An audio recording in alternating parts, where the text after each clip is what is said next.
We're continuing coverage of CG's silence over Lord of the Rings Heroes of Middle-earth today, and there are two things to discuss. First, I'll give you an update on the Embracer Group earnings presentation, and second, I've got something a little more speculative that you might find interesting.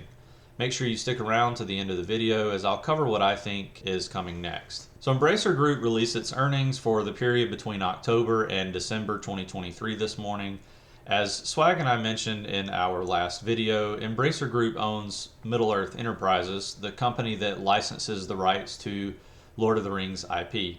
As you know, EA obtained a license from Middle-earth Enterprises in order to develop Heroes of Middle-earth. So the earnings report for Embracer Group is important to review because we're looking for things like whether Middle-earth Enterprises might get sold or if there were any Lord of the Rings projects that were worth noting in the report.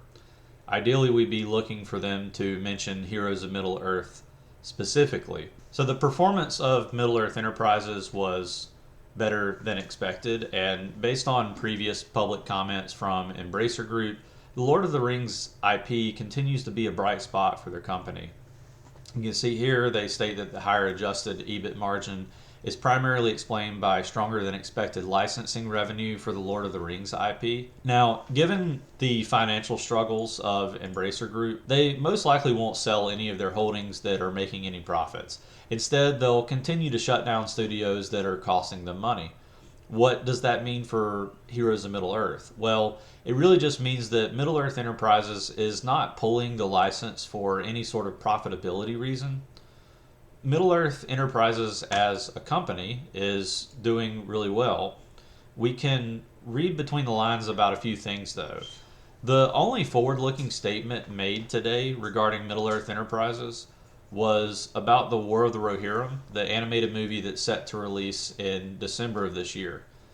Embracer Group did mention several other Lord of the Rings projects that did well last year, but Heroes of Middle-earth was not doing well enough at the end of 2023 as a licensed product to merit mention in this report. In short, we didn't learn anything truly substantive from the report. The silence could stem from anything still, from the game being sunset to the Tolkien estate maybe being upset over the use of what-if characters to any number of issues mentioned a few days ago in my collaboration videos with Swag.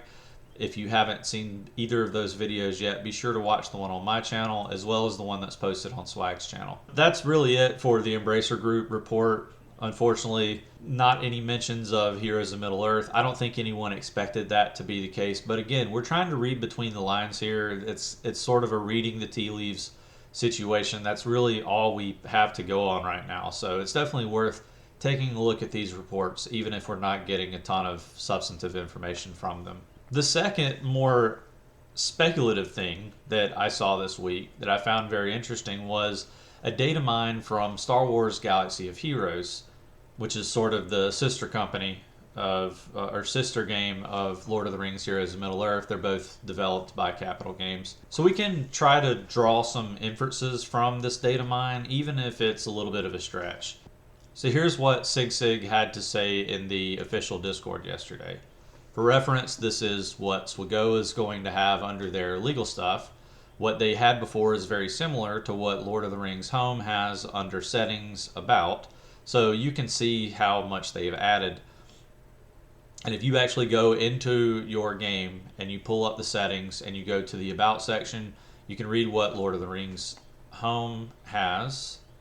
And as I scroll through this, you will see that there is a substantial, well, not a substantial, a mountain of information that has been added to the legal disclaimers portion of SWGOH, or at least this is going to go into the game probably next week. And you can go into the SWGOH events Discord to read the full data mine for yourself.